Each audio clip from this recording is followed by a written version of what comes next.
Olá, então agora vamos para a questãozinha sobre Padre Vieira, né? Então, um nome importantíssimo da nossa historiografia literária, da historiografia literária do português, né? Ao lado de Camões, ele é considerado um dos maiores escritores da língua portuguesa. Camões na poesia, Padre Vieira na prosa. Ele estica, alarga as possibilidades expressivas do português e por isso, mesmo escrevendo sermões, né? Então, olha só, ele está escrevendo algo da esfera do religioso, né? Então, e por que estamos lidando com isso na literatura? Porque a forma como ele trabalhava a linguagem nos seus sermões é extremamente pertinente para a gente entender literatura. Então, ou seja, ele fazia dos seus sermões laboratórios de palavras, laboratórios verbais. Ele pegava as palavras com pinça, né? Luvas, ambiente esterilizado e ficava testando lá combinações até encontrar aquela que se prestasse melhor ao convencimento, mas também ao deleite,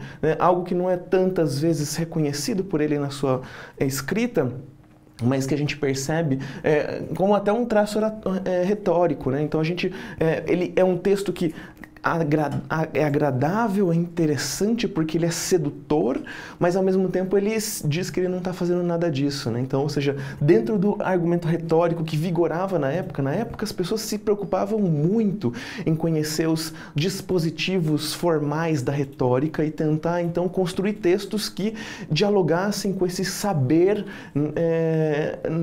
normatizado sobre como construir um texto.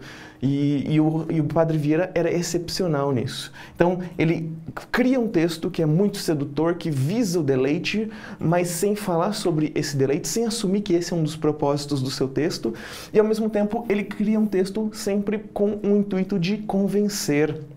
Não à toa, em vários momentos da sua obra, ele vai criticar quem escreve só tendo a palavra, o prazer como finalidade, e não o convencimento da sua audiência, da plateia que o escuta, ou seja, e não fazer com que as pessoas se arrependam, fazer com que as pessoas se convertam, ampliar os domínios da fé cristã, né? Ele tinha esses propósitos atravessando o seu fazer sermonístico, né? E como uma literatura barroca, né? O que significa barroco? Né? Aquela literatura que vai o tempo inteiro estar trabalhando com pares de opostos, com figuras de linguagem o tempo inteiro vão estar sendo usadas, né? Então metáforas, hipérbatos, hipérbato é a inversão da ordem usual da palavra, hipérboles, o exagero, né? Comparações. Ele vai estar se valendo do máximo possível de recursos que a retórica, que a linguagem possibilita para convencer, né? Para fazer com que a sua audiência, a sua plateia se arrependa, se converta e tudo mais.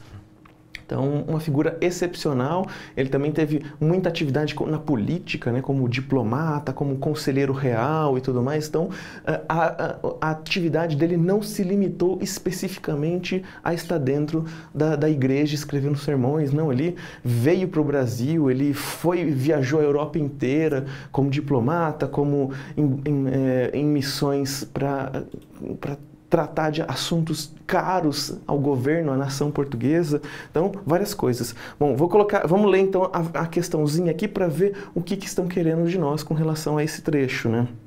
Considere o seguinte fragmento, extraído de um sermão do Padre Antônio Vieira, pregado a uma irmandade de negros escravizados na Bahia seiscentista, e assinale a afirmação incorreta. Então, perceba que é um sermão que foi pregado a uma irmandade de negros escravizados na Bahia seiscentista. Essa informação não é de menos importância, né? Então, é quem está ouvindo, para quem ele está falando isso. Vamos para o texto, então. Em um engenho sois imitadores do Cristo crucificado, imitatoribus Christi crucifixi, porque padeceis em um modo muito semelhante ao que o mesmo Senhor padeceu em sua cruz. A paixão de Cristo, parte foi de noite sem dormir, parte de dia sem descansar, e tais são as vossas noites e os vossos dias. Cristo despido e vós despidos. Cristo sem comer e vós famintos. Cristo em tudo maltratado e vós maltratados em tudo. Os ferros, as prisões, os açoutes, as chagas, os nomes afrontosos. De tudo isto se compõe a vossa imitação, que se for acompanhada de paciência, também terá merecimento de martírio. Então, ele quer a alternativa, então a questão está perguntando qual é a afirmação incorreta, né? Mas vamos dar uma olhadinha primeiro no que o texto está nos dizendo, né? Então, ele estabelece um paradoxo entre Cristo e os negros escravizados, e esse paradoxo, para a época, né, esse é o começo ainda do regime escravocrata no Brasil colônia. Então, esse é o começo dessa história que vai ser longuíssima, né, que vai durar 388 anos de escravidão no Brasil. E ali a gente estava no comecinho, nos 100 e poucos primeiros anos. Ou seja, nesse momento, fazer uma aproximação da figura de Cristo, que é um emblema, né, dessa cultura, com os negros escravizados, era algo completamente inusitado. Então, o Padre Vieira estava fazendo, sim, algo que era inovador, inesperado para sua época. E com isso, quando ele aproxima o sofrimento que Cristo e os negros escravizados vivem, sofrem, ele ao mesmo tempo está também falando sobre uma injustiça do regime escravocrata. Então, levemente, assim, nas entrelinhas, ele acaba fazendo uma crítica ao regime escravocrata. Mas, né, aí essa é uma questão importante desse texto, né, porque ele vai enfatizar bastante a aproximação entre essas duas figuras, mas perceba, ele está falando para os negros escravizados. Uma coisa é você falar para essa população, outra coisa é você falar para outra população, né? Então, ali falando para eles sobre isso, aproxima então a vivência desses negros escravizados de Cristo, e aí depois ele vai então pregar o que se esperaria, né? Então, no final ele vai falar, né, se de tudo isto se compõe a vossa imitação, que se for acompanhada de paciência também terá merecimento de martírio. Ou seja, ele vai colocar a solução na paciência. Os negros então devem ser pacientes com todas essas injustiças sofridas e não se rebelar, e não fugir, e não lutar, né? O Padre Vieira é conhecido por ser um ardente crítico, né, da escravidão indígena, mas com relação à escravidão negra ele passou muito pano, ele fez vista grossa, ele inclusive até sugeriu que ela seria um mal necessário, ele defendeu que seria um mal necessário. Então a gente percebe a diferença, né, de estatuto de um grupo social para outro. E aí, dentro das questões, então, letra A. A posição adotada pelo Padre Vieira, ainda que insinue uma crítica ao regime escravocrata, é conveniente para a sua manutenção.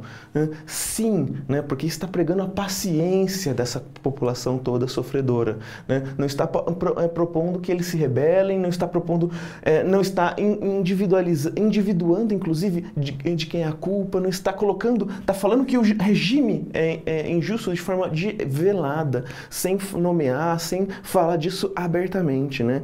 E pregando a paciência. Então, B, essa está correta, né? A aproximação entre o sofrimento dos negros e o de Cristo pode ser entendida como uma crítica velada ao regime escravocrata. Também, né? Então essas duas seriam um parzinho de afirmações que andam juntas. Não são contraditórias, inclusive, perceba, né? C. Para o autor, a violência sofrida pelos negros deve ser encarada com resignação para que eles possam ser recompensados. Então, sim, resignação, uma outra palavra para a gente expressar a ideia da paciência. D. A utilização do paralelismo, sequências de frases com construções gramaticais idênticas ou bastante parecidas, reforça a aproximação entre o sofrimento dos negros e o de Cristo. Também é verdade, né? A gente percebe isso em toda aquela parte, né? Cristo despido e vós despidos, Cristo sem comer e vós famintos, Cristo em tudo maltratado e vós maltratados em tudo. Isso é parte também da construção retórica do texto, né? Você vai criando, vai afirmando a identidade desses dois sofrimentos, o parecimento desses dois sofrimentos. Então, está correta também. Então, só pode ser a letra E, vamos dar uma olhadinha nela, né? Embora o sermão, ao pensar aproximações entre Cristo e os negros escravizados, trate sobretudo de violências, o Padre Vieira também os vê identificados na paixão que ambos nutrem por Deus. E aqui tem uma pegadinha, né? Vocês vão ter que se dar conta que paixão no texto não significa um sentimento amoroso. Paixão significa sofrimento. Originalmente, paixão significava sofrimento. Tanto que quando a gente fala a paixão paixão de Cristo, a gente fala do sofrimento que Cristo viveu e não necessariamente, e não absolutamente da relação afetiva, amorosa com qualquer pessoa, entidade que seja. Então, letra E. E vamos para a próxima questão.